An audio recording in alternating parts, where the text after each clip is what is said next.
The Super Speedway Podcast is a Dream Bigger media production. For news, photos, show notes, and information about advertising on the podcast, visit www.thesuperspeedway.com. 3, 2, 1. Welcome to the Super Speedway.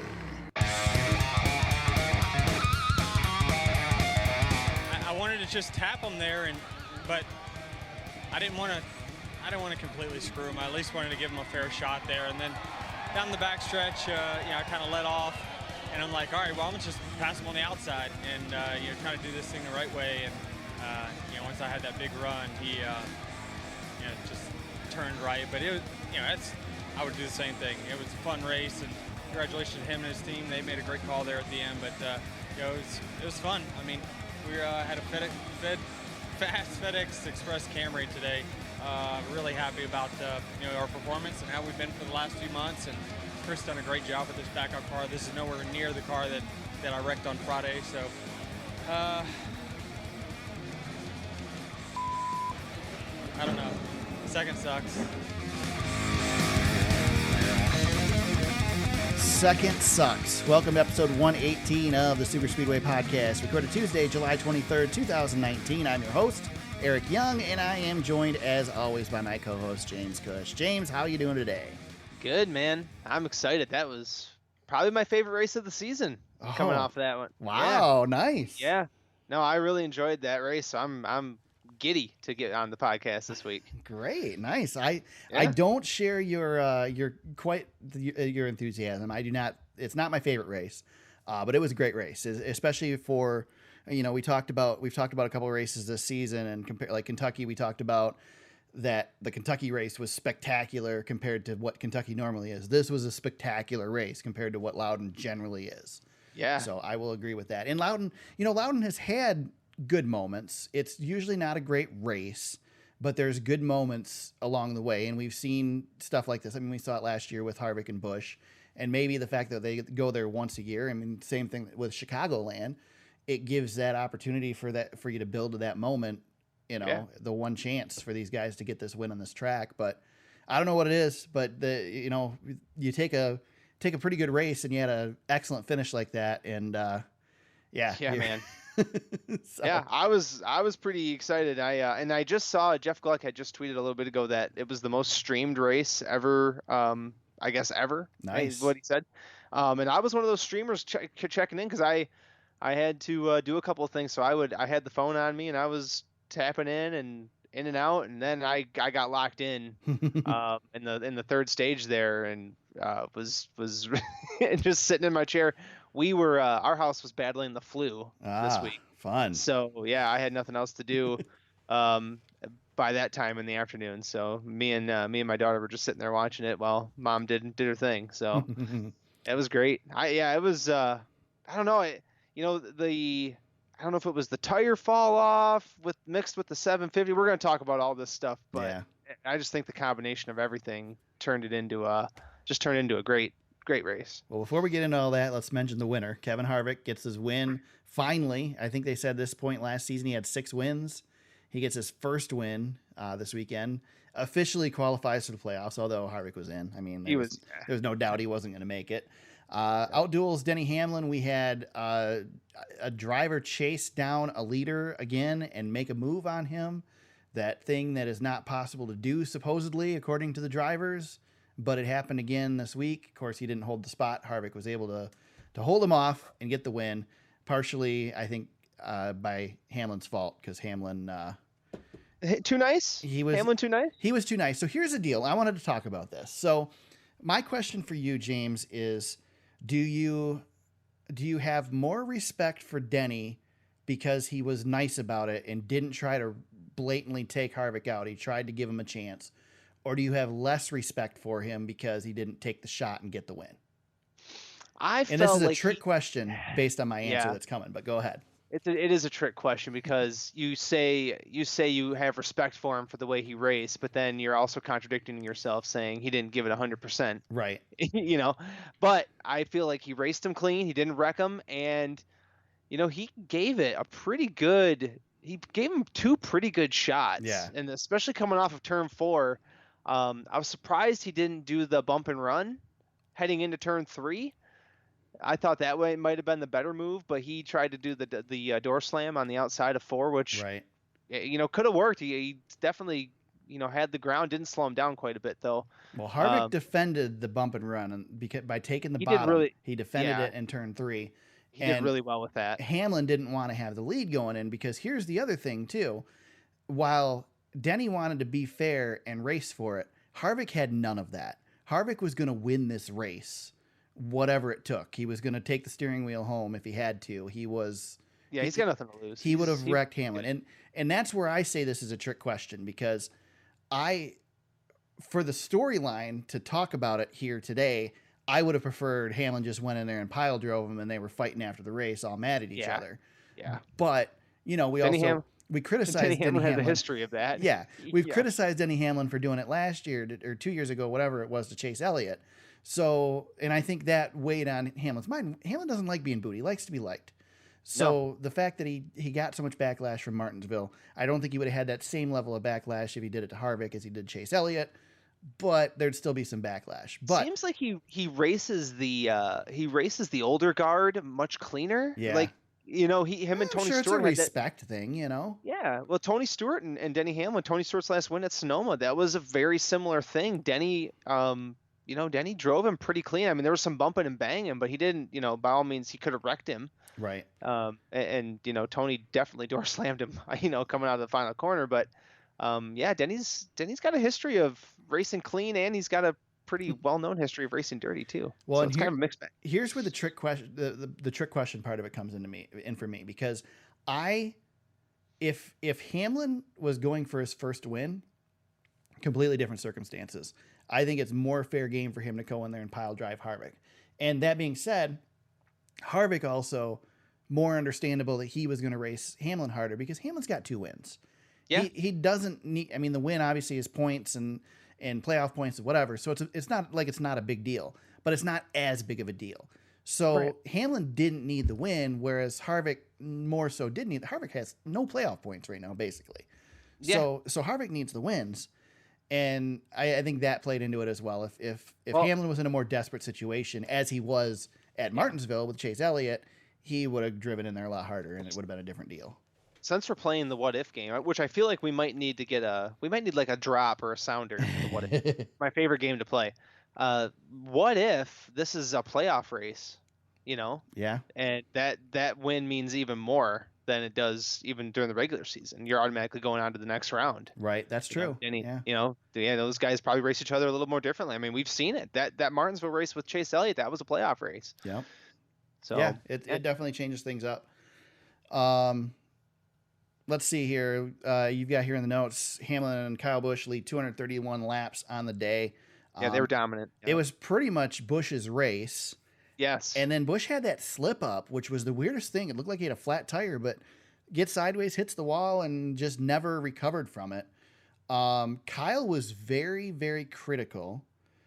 Again, surprise, big shocker here. Am I a positive person? Kyle was critical of the aero package and complaining about the fact that he couldn't pass. So, being that he did that, I, of course, like to, not a big statistics person, but I like to pull some statistics and see if Kyle has something to complain about. So I pulled up the statistics for this weekend's race at New Hampshire Motor Speedway. Kyle Busch was ranked 3rd for quality passes on the day. Kyle Busch had 47 quality passes on the day. Now, a driver who was super excited and absolutely thrilled with this race, or with this package, because he was able to make passes throughout the race. Ryan Newman, able to recover from engine issues, come back to battle for, where the heck did he end up finishing? Ryan Newman ended up in seventh place, 1 spot ahead of Kyle Busch. Ryan thought this package was great. Ryan Newman finished 2nd in quality passes with, guess what? 47 quality passes, the same as Kyle Busch, who couldn't pass. Now, let's look at last year's New Hampshire Motor Speedway race. Kyle Busch was 8th of quality passes with 40 in the old package. So guess what? 7 more quality passes with the current package. And just for the fun of it, I decided to go back and pull the Xfinity Series numbers from this weekend. And I'll give it to you. It's 100 less miles, so these numbers shouldn't be this high. But Harrison Burton was number 1 with 52 quality passes on the day. I think that kind of shows you, especially between last year and this year's New Hampshire races. You know, I get it. He's stuck back in the pack. He's having trouble getting through the field. But this isn't supposed to be easy. And I know he doesn't like the package, but tough. This is what you got. Kyle Busch is the kid in the playground who faces a little adversity every once in a while. He's so good at everything, Right. but when he faces adversity, he gets really frustrated. And Kyle Busch he's just used to being up front so much. I wonder if when he gets marred in the back a little bit, that he just freaks out because, you know, he never has to really pass anybody. He's always leading the dang race. I mean, a horrible day for Kyle Busch. He only comes home. I mean, he I know, managed to get an 8th place limped finish on the day. Yeah. Led the most laps on the day and limped it home in 8th place. Sorry, but I mean, literally limped it home. He had some damage from that wreck, but geez, I don't know, man. I just can't get on board with the Kyle Busch bitching about the package anymore. I can't. I know. Well, first of all, I can't get on board with anybody complaining about this package. He's upset about the 550 horsepower. He's upset about 750 horsepower. And he won the dang first stage. I don't know what else he wants other than the race. And Kyle's just going to be grumpy when he doesn't win the race. Right. And he's going to be grumpy if he wins the dang race. Yeah. So what the heck are we supposed to do? I don't even, you know. I don't know. It's just typical Kyle. It is what it is. That's what he is. Yeah. And I mean, I don't want to just beat on Kyle. There's a lot of guys that don't like this package. There's a lot of drivers that don't like the package. And there's a lot of drivers who just aren't willing to talk about it. Yeah, like Brad Keselowski's been extremely quiet. Oh, yeah. Brad's intentionally quiet because he knows this is what he's got now. Yep. And his complaining last year didn't work. He's running the package now, and he's got to deal with it. And that's the thing. These guys have to deal with it. And I don't care what package they put these cars in. These guys are that good. They are that close as far as skill level that they're going to put on a decent show regardless. And it's going to be a challenge. Exactly. They're at the top of their game, man. There's only a few guys, but, you know, based on who they're racing for and, you know, maybe a little bit more talent than the other guys, but the barrier for that is so thin. Right. There's just not much room to forgive there for some of these guys. So I was listening to a little bit of Junior's podcast this morning. I believe it was Junior's podcast, and they said, you know, this shows you that no matter how easy these cars are to drive, the crew chiefs are going to make them hard to drive because that's what's fast. And Kyle Busch losing it. I mean, this is arguably potentially the best driver we've ever seen in a cup car, and he lost control. Jimmy Johnson, I mean, we've declared him greatest of all time on this podcast. Yeah, he lost control last week. Yeah, he wrecked himself last week. That just goes to show you how hard these things are to drive. And all these guys saying it was going to be easy, they're wrong. It's not. No. So. No, it's not. And, you know, we have here in the notes, we might as well talk about it now because we're already heading down that road. I was just going to go there, so go for it. Yeah, I mean, I don't know about you, man. I don't know, that 750 horsepower, I just felt like it was I don't know, I just felt like the racing was better. Disagree. But I think this race is the only example we've seen of the 750 package being But here's good. the thing too, and that it's again, I'll go to my example of the pieces of the pie. We're not seeing 750 horsepower on the mile and a half. So again, we get that on the mile and a half, and it's a stinker. Right. But I think more so the fact this week is the horsepower played a great role because the drivers were out driving the grip of the tires. They were using up the tires a little bit. And I feel like that off throttle time and having a little more of that power just made, I mean, look at how that battle with Hamlin and Harvick played out. I don't know if you get that with less horsepower. I don't disagree with you there. And I do think I'll be curious to see if we start looking at this 550 horsepower on the smaller tracks. I assume we will. It's going to come in. It's eventually coming. Yeah, you would think so. Hopefully. See, I don't think the horsepower is what matters. It's the takeoff speed that we need. It's the throttle response that we need. It's that spin when you hit the gas. And I think that can be resolved by doing the hybridization stuff. Well, yeah, and they're looking at the electronic stuff. Yeah. Exactly. Yeah. I mean, that's how Formula One does it with their turbo boost and all that stuff. I mean, that'll help, and I think that'll fix that issue. I agree with you. I think, especially on these small tracks like New Hampshire, you want to be able to spin the tires coming off the turns. You want some wheel spin. Yeah. But we're seeing, I mean, there's wheel spin with the 550 horsepower too. If you watch them on restarts at the 1.5-mile tracks, there's wheel spin. So you slow those guys down to the speeds that they're running in the corners at New Hampshire and Martinsville, and have them take off out of the turn. They're still going to spin the wheels. Yeah, and I know. I mean, these cars are. 550 horsepower is no joke. Right. We talk about 550 horsepower like these guys are running go-karts. Exactly. Yeah, they're not. It's exactly. What is your typical like Mustang that you go and buy, like a high horsepower Mustang? They're not. Yeah. No, it's not. It's not 550. I'll tell you that. Exactly. No, but you can buy it. You can buy street cars that are approaching that. But well, that's I mean, sprint cars are 800 horsepower, and on a smaller, lighter chassis. But who cares? Yeah. No, it's a difference, But where the 550 and the 750, and again, we're talking about track types. There's so many different variables that we're trying. We cannot verbally communicate exactly. If NASCAR wouldn't have told anybody that they reduced the horsepower to 550 on some of the tracks, nobody would know. Yeah. To me it's the optics of momentum versus that off throttle time, drivability, wheel spin through the corner. When you're doing that, when we're dealing with the 550 horsepower on the 1.5-mile tracks, that's a momentum, that's drafting and momentum. Yeah. And those guys are on the throttle. Yep.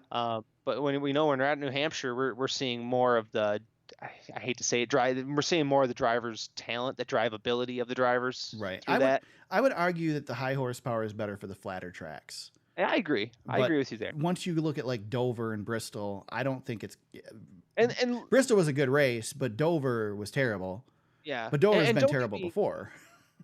Don't get me wrong. I don't want to see 750 back on the 1.5-mile this year. Right. We're gonna run. Let's run this thing through. Let's see how it goes. You're never going to see 750 back on the big tracks ever again. Yeah, I don't think we are. And part of me, I have my concerns about that still, but we're just not going to see it. It's not going to happen right now. And I don't know. I don't know what it is, man. And my brain is not developed enough to comprehend it sometimes, but I know what my eyes tell me. I feel like that's where I'm coming from, and what the optics of that race showed were, I don't know. I just felt like that was just a fantastic race. And that's. Go ahead. And I was just going to say one more thing on that. And I was kind of following social media on Sunday as I was, struggling through the effects of the flu. But man, there was a lot of fans that I'm following, or were in that circle, and a lot of people were saying the same stuff, and I felt the same way. And that's where I'm coming from the fans' perspective of, I just liked what I saw, and maybe part of me is thinking of the old days that I liked so much. I don't know, but that's probably the big reason for me. So here's one thing to look at. First of all, we have spent a lot of time talking about the package the last 3-4 weeks when we said we weren't talking about the package anymore, but that's okay.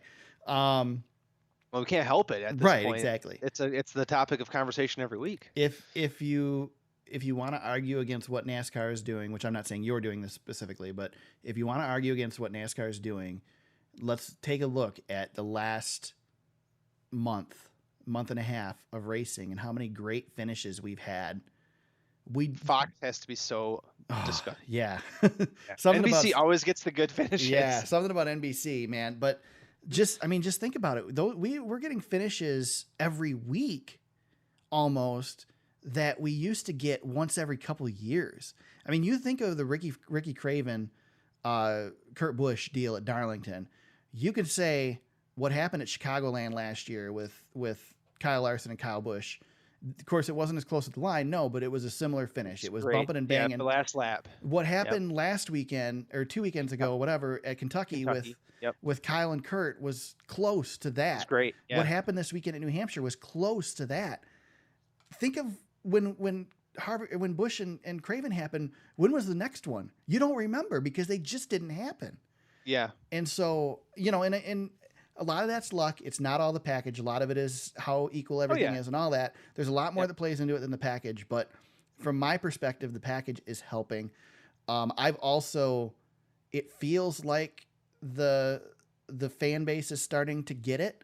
They're starting to become more accepting. I feel like they're starting to slip into it kind of like they did with the chase back in the day and kind of going like, maybe if we just look at it and stop complaining about it and actually look for the positives in it, we can see it. I feel like we're turning a corner with NASCAR right now. I hope it's true. But it feels like we're turning a little bit of a corner to where people are starting to get it. No, we're not filling seats, but Yeah. No, I don't want to see and I'm with you, man. I don't want to see us changing any of the rules right now. Nope. It is what it is. But let's do this thing. Let's improve on what we have now next year and beyond. Go ahead. I'm sorry. Was Steve O'Donnell on Sirius today? Do you know? Was it Steve O'Donnell or was it Steve Phillips? I don't know. I did not listen to Sirius at all today. All right. Sorry. One of the Steves, I saw the tweet, and my apologies. One of the Steves, I'll say it was O'Donnell. One of those guys was on today, and they said that they are actually talking to 5 manufacturers right now because of the 550 horsepower thing. Like that, those discussions are ongoing, and that is a good thing for NASCAR. And if that's the direction they have to go to get more manufacturers in, more power to them, because you know what? More manufacturers means more competitive racing. Can you imagine having 8 manufacturers at NASCAR? Oh, and they're all spending money? I know they're talking to 5. That doesn't mean 5 are going to join. You're probably talking 2 or 1 out of that 5. It could be 1 or 2, or maybe Dodge comes back, or whatever. But instead of having diluted Chevy, Ford, and Toyota teams because it's spread so thin, now you've got 4 really good Chevy teams maybe, and maybe Volkswagen, BMW's in there, and you got a few others. So it'll be good to have the manufacturer backing because they're the ones with the money now too. I'm still waiting for salary cap stuff too, because there was a lot of talk before this season that NASCAR was really starting to look at it. I have a feeling we're going to see something along that line in the next few years too. I think the rosters was the start of that. So I would not be surprised to see that, see them continue to find ways to reduce the costs, bring some of these smaller teams up a little bit closer, and see what happens. So Yep, absolutely. Let's talk about a few other guys on the day. I love your line here in the show notes. Bowman wrecks everything, James. That's great. He did wreck everything. He didn't though. He only wrecked one car. Well, yeah, he had issues. The drive shaft blew out of the other one. That wasn't necessarily his fault. He was. They were talking on Junior's podcast that he was bumming, man. He was feeling he had the John West Townley treatment this week. Yeah, that was one of those. It was just an outlier of a weekend for Bowman. Right. The thing I thought was really cool though, Eric, and you'll probably agree because it was kind of a throwback to the old days, that he went through so many cars that he didn't even get to run his normal paint scheme. He had to run black on the Exalta because he was using Jimmy's car, and I thought, this is 2019 and we still do this? Right. This is great. Yeah. I was really happy about that. I'm like, okay, that's kind of a throwback to the 90s right there. A little easier to decal them up with the wraps, but still, yeah, that's interesting. Especially the Exalta car. A lot of times they come to the track painted, so the wrap. Yeah, I saw on Twitter that people were really concerned about that. Like, would Exalta be okay with him running? From what I read, Exalta only requires the car to be painted at a couple of the tracks. Yeah, so I'm sure they're. Yeah. Their name's on the car. They don't care. They're fine. They got lots of publicity this week. It might not have been positive. We saw 3 different Exalta cars on the track. Yeah. So Bowman had a rough weekend. Still managed to, where'd he end up? And it managed a 14th place finish in Jimmy Johnson's backup car that, beat Jimmy Johnson. It's a hot weekend, so tough to work on these things, get it changed over. This happened, late in practice. So qualifying. It's qualifying, wasn't it? He blew the I'm trying to get my timeline mixed up. No, he wrecked in practice, but qualifying is when he dropped the drive shaft. Was it the drive shaft that blew out? Yeah. But anyway, they didn't have much time to turn this thing around, and there were a lot of things that didn't get put on his car. Yeah. So a lot of Bowman stuff wasn't on this car. They had a seat insert, but a lot of other stuff. One of the things they mentioned on the broadcast was the throttle spring was tighter, like Jimmy likes it, instead of Bowman. So just little things you don't think about. You're driving somebody else's car. Yeah. So good on him to get that. Here, a driver I want to single out, and we're talking about equalizing teams and things like that. Matt DiBenedetto. That was a heck of a day for him. 5th place finish for Matt DiBenedetto. He has been, what did they say? He's got top 5s in several of the last races. He's starting to build momentum. The momentum we thought he might have at the beginning of the season. And they were talking on the TV broadcast about this, that DiBenedetto that team does not, they have the deal with Joe Gibbs. They do not have the Martin Truex Jr. Furniture Row deal with Gibbs. They're not getting the same stuff that Truex got. They're not basically driving a Gibbs car. This is still a Levine Family Racing car with assistance from Gibbs. Yes. And they are making the best of what they have. And to see them keep clicking off finishes like this, DiBenedetto is going to be dangerous. I mean, there's potential for this team to become successful in the next couple of years. I said he might win a race this year. Yeah. Or maybe I said he would win a race. That was maybe my big, what did we do at the beginning of the season? I was the Matt DiBenedetto will make the playoffs and win a race. Yeah, that was your big wild card thing or whatever. That was, something like that. Anyway, but since Sonoma, so at Sonoma he finished 4th, and then he had a bad day at Chicago, 27th, but then he's got an 8th, a 16th, and a 5th. Yeah. And he had no top 10s coming into Sonoma. That's on awesome. The season. Yeah, that's great for him. He's getting there. Let's see. Who else I want to talk about? Let's talk about Ricky Stenhouse Jr. Terrible day for him. Wrecks the car, finishes 36, and he's in a must-win spot now. He pretty much was there already. Yep. But he's got to win to get into this thing now, and I think the playoff dreams of Ricky Stenhouse Jr. this season are over with, in my opinion. That team is not that bad. Like if they were to win Michigan or something, let's just say, if things fall their way, I wouldn't be super surprised. But still, it's a long. He's not doing anything that leads me to believe at this point that they're gonna do anything. Why is Ryan Newman so much better than him this year? I don't know, but Stenhouse has just dropped anchor and he's just backslid through the standings.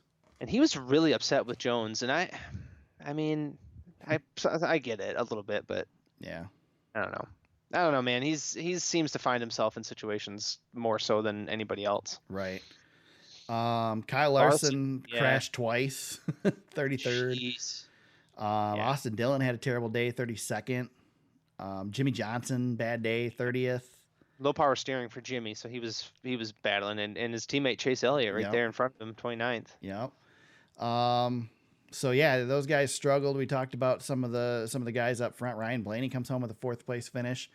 Martin Truex Jr. and Clint Boyer get into it a little bit, and Truex salvages a 6th place finish. You mentioned Newman, 7th place. He beat Kyle Busch this week. Yep. Joey Logano. Yep, 9th place finish for Joey. Yep. You know, I was going to say something about Joey Logano. His car is always like showroom clean at the end of races. Do you ever notice that? That is true. He never gets into trouble. He's never got tire marks on that car. That's because Kenseth retired. So that's true. Yeah, that's true. Let's look at. We added a feature this week. We'll probably continue it throughout the rest of the regular season. Talking about the bubble drivers. 13th place in points right now. Kyle Larson has 519. Eric Jones 516. Ryan Newman 509, and Clint Boyer sits on the bubble right now in 16th with 505. Jimmy Johnson just on the outside looking in at 17th, 488. Daniel Suarez tied with him, 18th, 488. Paul Menard 445, and Ricky Stenhouse Jr., we mentioned him, dropped to 20th in the point standings, 428. Of course, any of those four can get in with the win. I think Daniel Suarez probably has the best shot of those four at this point. I think I said last week that Paul Menard did, but yeah, we'll talk about Paul Menard in a minute. Yeah, I got something for Paul Menard this week. We got some Paul Menard coming here. Boy, I'm gonna bury that dude. Oh yeah, there you go. Yeah. All right. So, anything else here, James? I know I told you that we were gonna just buzz through this championship. No, stuff, if we're leaving the Cup race behind, just great race, and man, I hope we see some more of that. As the season continues, because that was fantastic. Yeah, I mean, I don't have any issue going to New Hampshire once a year if we're going to see a race like that. So, works for me. Yep, absolutely. Hotter than crap out there, too, and everybody managed to get through, so that's good. Yes. Yep. Are we doing the Do We Care, James? We can make a joke out of it, I guess, if you wanted to. All right, well, you do the Do We Care, because I didn't even know it was happening, so... So the front row, it's a front row motorsports pit crew swap of the 38 and the 36. So crew chiefs and everything, they're swapping, and that is it. Yep. So ask the question.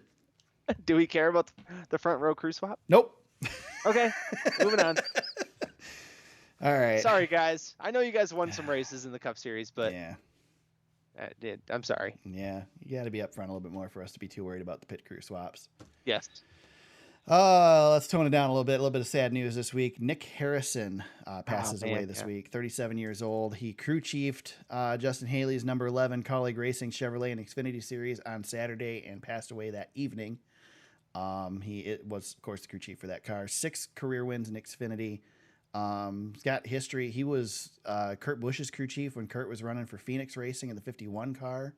Mm-hmm. There's a lot of history for Nick Harrison in the series. A lot of sad posts on Twitter over the weekend, and A lot of drivers reaching out because he worked with everybody. Yeah. He was on Brad Keselowski's winning team for James Finch back at Talladega in the 09. He was a pit crew member. Wow. Man, yeah, I know that's such a bummer. Yeah, it's a bummer anytime you lose somebody, and that So sucks. young, he was only 37. Yeah. You know, It's crazy.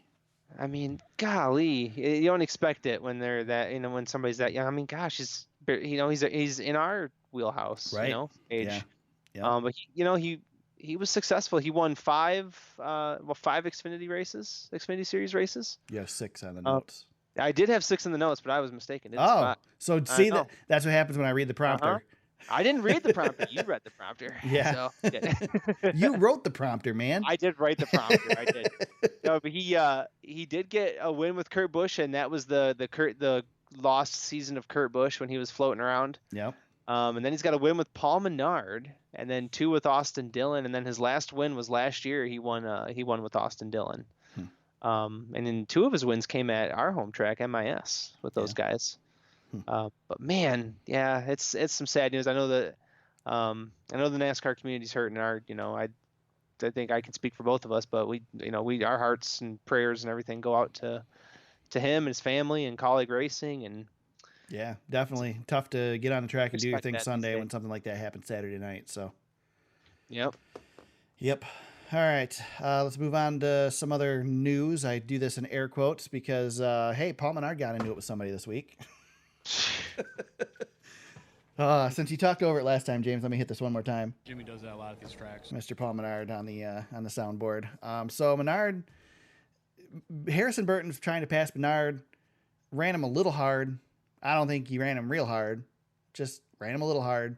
And Menard figured, I'm just going to take him out, and wrecks him blatantly. And then says after the race that he wrecked him. Blatantly. I mean, what the hell? Here's my thing with Mr. Menard.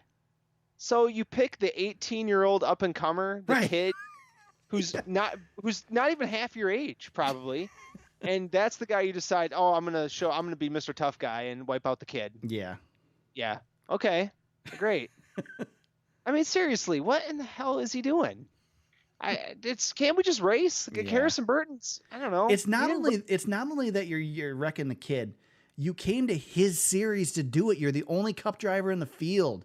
Mind your damn business. I just don't get it, man. Why can't we just have hard racing without completely wrecking somebody? Yeah, that was. And I know I get Harrison Burton's gonna have to. He's gonna have to learn. He's gonna have to go through it a little bit. Yeah, but maybe Harrison Burton should learn from somebody who actually knows what they're doing. I'm glad. It sounded. Wow, I didn't have to say it that time. I mean, that's the thing. Like when Paul tries to be the elder statesman here, like you have to earn that. That's a problem. That's Yeah. a problem. He hasn't earned that. I'm sorry. Yeah, he's got a couple of wins. Big freaking deal. He's not. He certainly has not met what his expectations are, and I don't think his expectations are very high. There's a handful of guys who can dole out that kind of. He's not Tony Stewart out there. Brad Like, Keselowski does that to somebody. Heck, even Kyle Busch does that to somebody. Kyle Busch, Yeah. any of the Bushes. Yeah. Johnson, Hamlin. Yeah. Those are the Maybe. guys. Harvick. I don't think Logano's got it in him yet. I don't think Logano's at that stage yet. He's still too much of a kid. Yeah, but he's got that championship ring, man. That's true, but he's still too much of a kid. He is. We need to keep him a kid because the older he gets, the older we get. Yeah, you that's know? true. No, Logano feels like to me not I don't know. He just doesn't feel. He doesn't fit in that category of the. Just happy. He's too happy all the time. Yeah, he doesn't feel. Yeah, something about him. have- Nothing against yeah, Joey. I'm not bad mouthing Joey. Guys, everybody knows. Oh yeah, Joey's one of our favorites. Yeah. I feel like we're the only two. Sometimes I feel like we might be the only two people on Joey Logano Island because everybody else, for some reason, just never came. Never Yeah. came over. Yeah, took me a while to get there, but I'm there. Harrison Burton was on his way to another really good finish, by the way, Yeah. and he has 3 career starts in Xfinity, and that would have been another top 5, top 10, and they would have all been top 5, top 10s if not for that whole deal. So One of the things I wanted to point out with this too is to just give a little shout out to Jeff Burton. You know, Jeff's in the booth calling this race, and he's irate. He's got to be ticked off that this just happened, and he was cool. He didn't say anything inappropriate. He just called it like it was. And Junior was talking about on his podcast. We shout out Junior's podcast all the time. I love the first 20 minutes of Junior's podcast because every week it's recapping, especially this time of the season, it's recapping what happened in the booth. And he was talking about that Burton was, he was having a tough time dealing with it and didn't know how it could get more difficult. And then it got more difficult. And so, but good on Jeff for calling it right and not getting. I don't think anybody would have faulted Jeff for getting upset and really like taking a shot at Menard, but he was professional and kept a straight good for head. him, man. Good on him. One of the great things also about Harrison Burton coming up through the series is that Kim Burton is back in our lives on the TV screen. Everybody. I was thinking about that. Everybody rips on Samantha is so Bush. Freaking fired up on camera. She was the original. Everybody rips on Samantha Bush. Yeah, she was the original Samantha Bush. She was the one that they would get the reaction shot because she always had the good reaction shots. And oh yeah, man, she gets into it. Yeah, it's great. Kim's I was awesome. like, oh man, that takes me back Yep. there because she was always. I thought the same thing. yeah, she was on camera as much as any of the mid-pack drivers. Mhm. Yep. Especially Especially when Jeff was at his apex, she was always on camera. I remember Kim Burton. They had the camera on Kim Burton more, I think, than Jeff when he won that race at Texas, the inaugural Texas race. I remember a lot of Kim Burton shots that day. She was freaking. I remember I was watching an ARCA race. I think it was last year, and Harrison won. I think it was Toledo. Yep, I was gonna say, yeah. Yeah, and Kim was on. They had her on the ARCA race, and I was already starting to have the flashbacks. I was like, "Oh yeah, there's Kim. She's back. Like, Yep. Look at her. Yeah, so good. Good stuff. Good stuff. If anybody thinks that esports are not a big deal, well, I got something to show you that they're a big deal.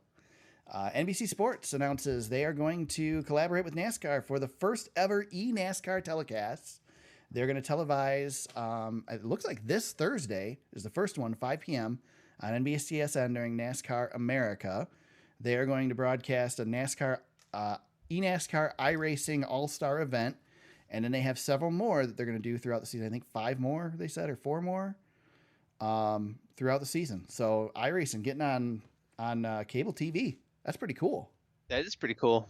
And esports, no joke, man. I've talked about it before. If you guys have never watched one of these NASCAR Peak Antifreeze Series races, just go on YouTube, look up iRacing on YouTube, and watch one of the recaps. They're usually about 3 to 5 minutes long, and the announcers do a great job. The broadcast is great. It's like watching a NASCAR race on TV, except nobody gets hurt. I mean, unless you punch your computer monitor or something like that when it's done.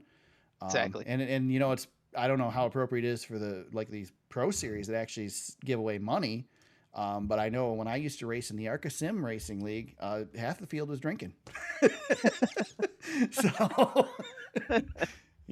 these guys are pretty skilled. So I'm guessing they're not down in a couple Miller Lights while they're running the race. But well, here's a little behind the curtain secret. Half the time we're doing this podcast, I'm just joking. I am too, but it's Mountain Dew. So no, I got to run in the morning, so it's all water right now. It's all water. I promise. We should do that one time though. We need to have the Papa Top version of the podcast. I don't know. I don't drink, James, so that could be interesting. It could get really good. Yeah, that might be the most listened to podcast we've ever had if we pulled that one off. Maybe we'd sound like Denny Hamlin during that interview after the race, stumbling over his words. Oh, I got something for Denny Hamlin really quick. Yeah, too, go for it. His tweet about waiting for inspection to pass really irked me. He was joking though. I didn't like that. Did you see I didn't like it. Harvick's crew chief go after him? Oh, Childers didn't like it either. Yeah. Yeah, he said, what did Childers say? I'm glad your car passed inspection or something. Something like that. I was like, what are you doing, Denny? Anyway, Denny probably do himself a lot of favors by staying off Twitter. yeah, he's pretty. What's the He's word? one of those keyboard warriors. Kinda, yeah. I tweeted at him today. I tried to get him because ESPN was doing this whole thing about Jordan brand athletes Yeah. and had a list of all these big name athletes that are Jordan brand, and Denny Hamlin wasn't on there. I'm like, come on, Denny Hamlin deserves some respect. 2 Daytona 500s. Come on. Yeah. No response though. Oh no, Denny doesn't Oh, care. good. I'm still winning. I know. Right. No, that wouldn't have passed you anyway. That would have just brought me. Well, if he'd have replied, it might have. A reply is bigger than a like. Yeah, both of us could have said that we've been had social media shout outs from multiple Daytona 500 winners. Yeah. So Yeah. I could have had that going for me. I got John Roberts to reply to me today. I saw that today. Yeah. But you were dogging him a little bit. Oh yeah. So I'll throw this in here real quick. So Chocolate Myers is talking during the whatever the heck their afternoon show is on Sirius. I'm driving home from lunch, and it's the only time I listen to Sirius today. And Chocolate Myers is talking about the weather, and he says, you hear these people say that it is warmer now than it's ever been before, and blah blah blah. But so I'm not trying to get into any debates here or anything, but and then the weather guy comes on the TV and says it's 97 degrees, it's the hottest it's ever been on this day, and he's like, well, that doesn't mean that it's the high. No, that's what it was. It was this is the high today, and this is the record here, and so it's been hotter than that. And it's like, okay, first of all, climate change doesn't mean saying that it's hotter doesn't mean that the high today is hotter every day. It means that the overall average temperature is hotter. And of course, I'm a little bit more liberal anyway. So of course, Was Chocolate Myers getting philosophical Yeah. on climate change? Yeah. So Did I then miss that? So then JR comes on, and what the heck was JR's? He was, let me find the retweet back because Well, he was talking about weather, and he says, when he was on TV doing TV stuff, they used to make a big deal about they were making a big deal about the thunderstorm warnings that they were coming up, and it's like, you got to get these thunderstorm warnings out there, and blah blah blah, and he's like, well, okay, so we put this thunderstorm warning out all over the place, but we had thunderstorms back in the 50s too, and so I replied back and I said, yeah, but people actually died like in storms back then without the warning. So it's a big deal that there's a warning. So anyway, JR replied back to me and says, thanks, sir. Just having some fun. It's like, yeah, I know.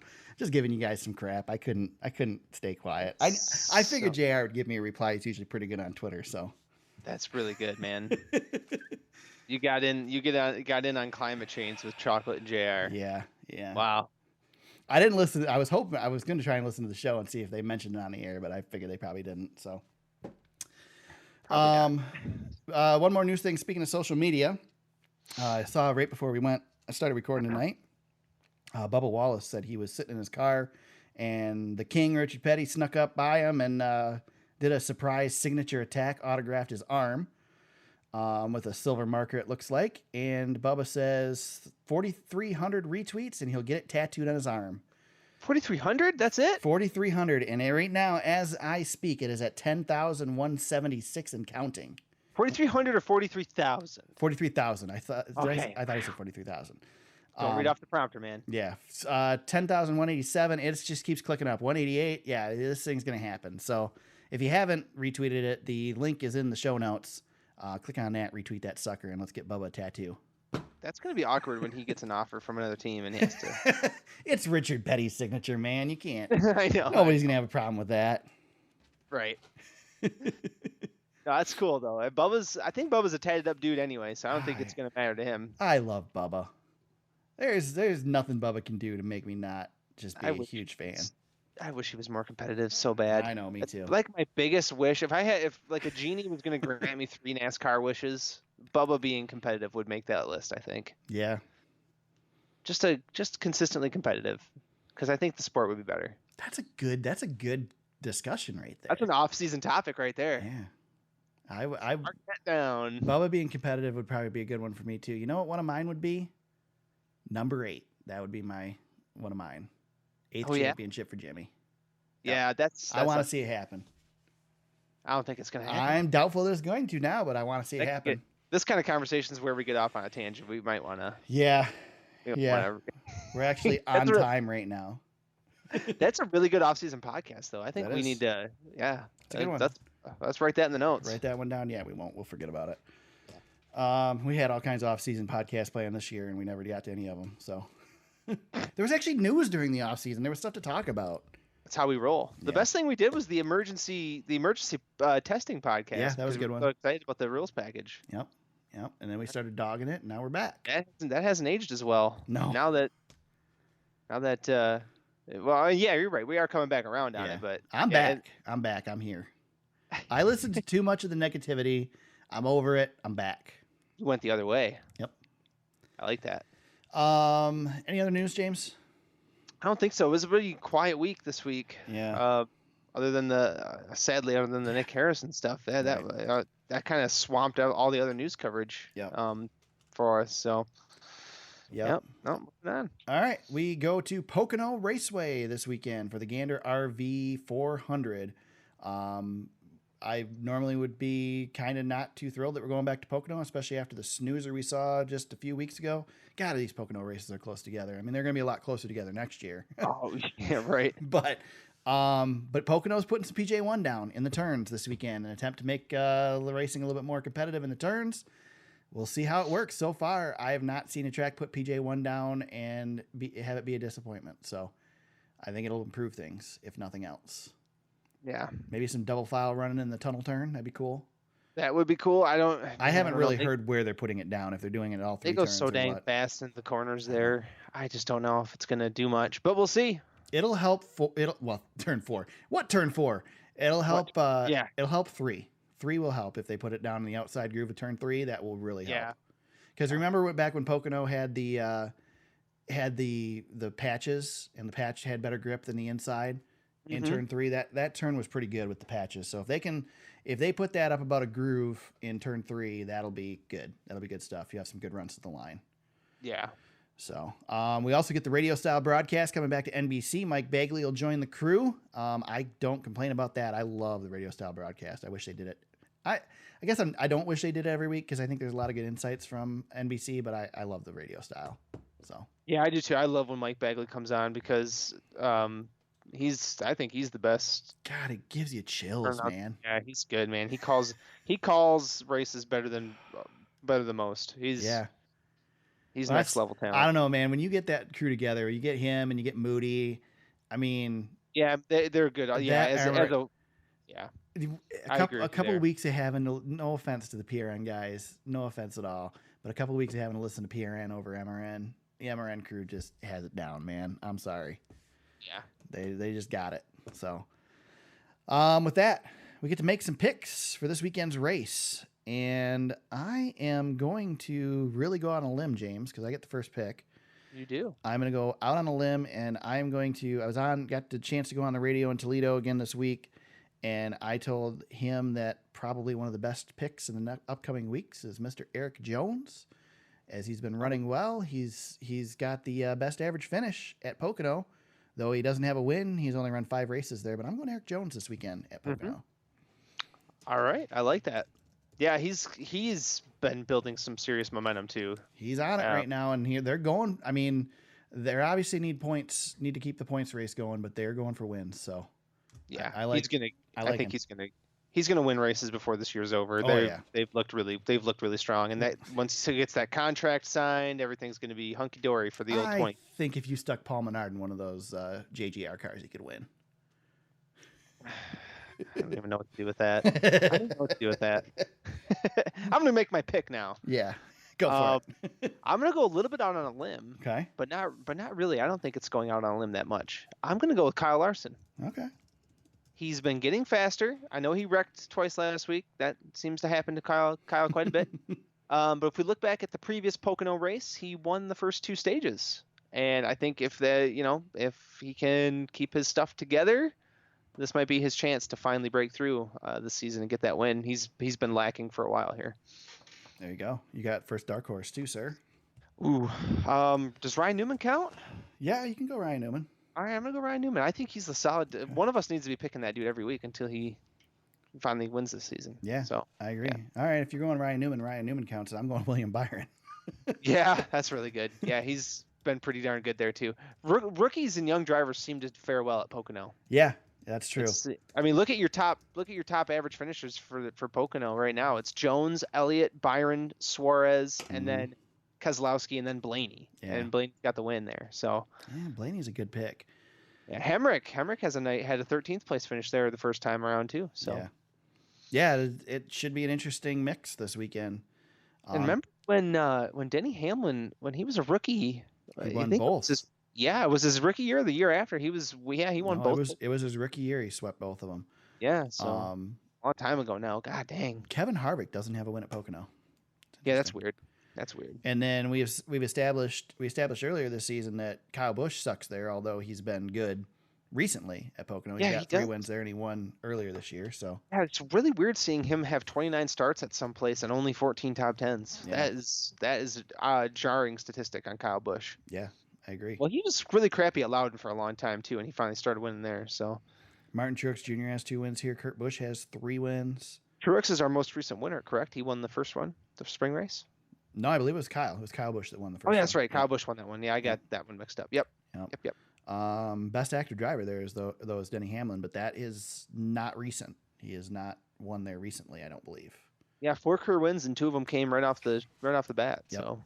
Yep. All right. Any shout outs, James? I didn't have any this week. I think I had 2 last week, so I burned one up.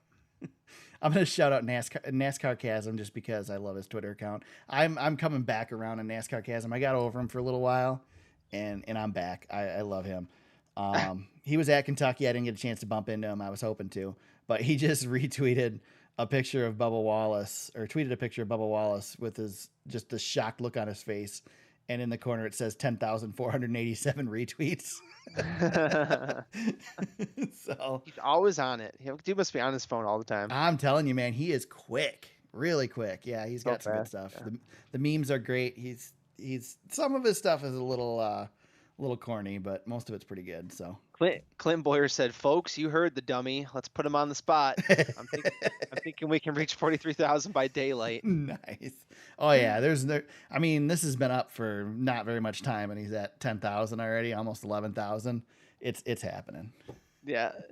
Sheesh. Fantasy update this week. I'll talk about it because I finished 3rd. That's better than nothing. You had a good week this week. I did not. You did not. Of course, you were only 16 points behind me. Well, it's because I got all the bonus points this week, and my team was crap. It was one of the weirdest experiences I've had yet. I got the bonus point for Kyle winning the first stage, and that was it. What I've been doing a lot lately is I've only got a couple starts left for Kyle, so I leave him. I don't start him, but I pick him for every other bonuses. So yeah, that's a good strategy because it usually ends up taking him. That's what I usually a lot of times do. If I'm leaving somebody out that's pretty blatant, I'll just pick them for all the bonuses and figure I got it one way or the other. Yeah. Ranger Runyon gets the win this weekend, 196 points. Hurricane Ditka 2nd. I was 3rd. Justin 713 4th. James back there in 5th. Freight Train 6th place. Scoters in 7th. And there's not much room between all of us anymore on this thing. No, it's closing up for sure. I am just a few points behind Hurricane Ditka for 4th. Justin 713 leading with 3,511 points. Ranger Runyon right behind him, 34.55. Freight Train 33.43. 33.27 for Ditka. 32.21 for me. James is at 32.07. Yeah, this thing is tightening up. 3,000 for Scoters. Yeah, it's gonna be good. Yeah, we're and each week I just feel like nobody's breaking away anymore. It seems to be because everybody's got everybody's trying. They're on rations now. Yeah, we're trying to figure it all out, trying to get to the playoffs before we can get the reset button. So I think that's where it's going to get a little crazy and come playoff time. So if we can keep it close, we're not that far out, Eric. We've been in worse situations this season. A couple good weeks, I can do it. Digging out of that hole, man. We're digging out of that hole. Yep. I feel like you and I are like, you know what you and I are doing? We're What's at Talladega right now, and we're riding in the back. Yeah. Let everybody else crash. Yeah. Or go to the front. Yeah, but I'm not in the back for an intentional strategy. I'm back there because of a bad pit stop and a spin. Well, yeah, I already stuck the car in the fence, so yeah. I'm just kind of limping. Yeah, I'm the pusher. Yeah, the body panels are definitely taped up on mine as well. There's a lot of bare bond. Yeah, it's not good. Let's see. What is this? Hold on a second. Before we wrap this thing up, there's an interesting Reddit post that just popped up on Twitter. Let me take a look. Oh, it's a Forbes article. Uh-oh. Oh. 43-year-old Kevin Harvick could be he'd be the 8th driver to win a championship at 40 or older if he won this season. That's interesting. Yeah. Gosh, I'm the top of my head, I'm trying to think of who's won championships that late. Tony Stewart Bobby Allison was 46. Lee Petty was 45. Richard Petty, Dale Earnhardt Sr. were both older than 40 when they won their finals. Bobby Stewart no. Was Stewart 40? Let's see. Stewart's last championship in 2011? I don't think so. Did they not list all of them? Come on, Dave Caldwell. Where's the rest of them? Dave Caldwell. Yeah. So Bobby Allison, Lee Petty, Tony Stewart. Yep, Tony Stewart won his 3rd title at age 40. Yep. Richard Petty, Dale Earnhardt Sr. And as our friends at the Positive Regression podcast would tell us, that 39 to 40 season is a driver's peak. So that makes sense. Yep.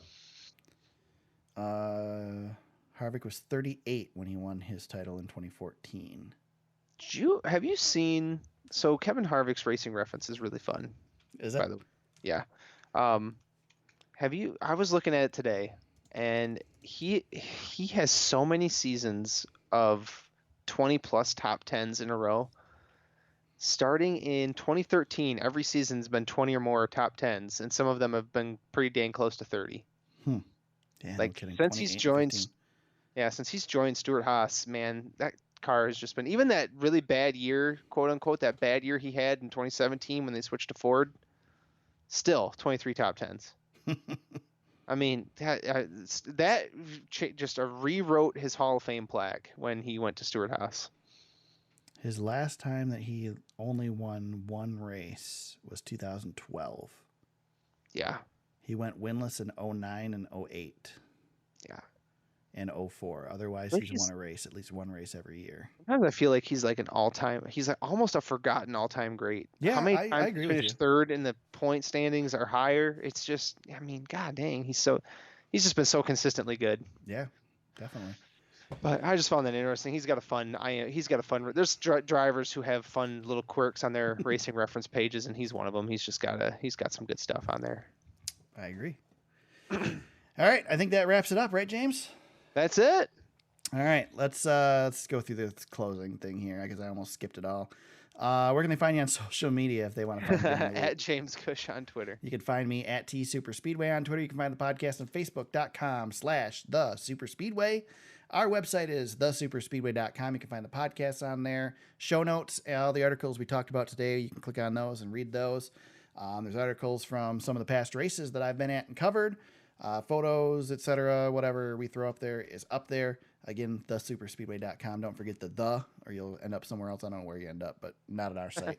Find the podcast on iTunes, Google Play, and SoundCloud, wherever you found us today. We hope that you subscribe and continue to listen. If you want to help out, become a part of the show, help us get to the track, all that stuff, become a patron at patreon.com/thesuperspeedway.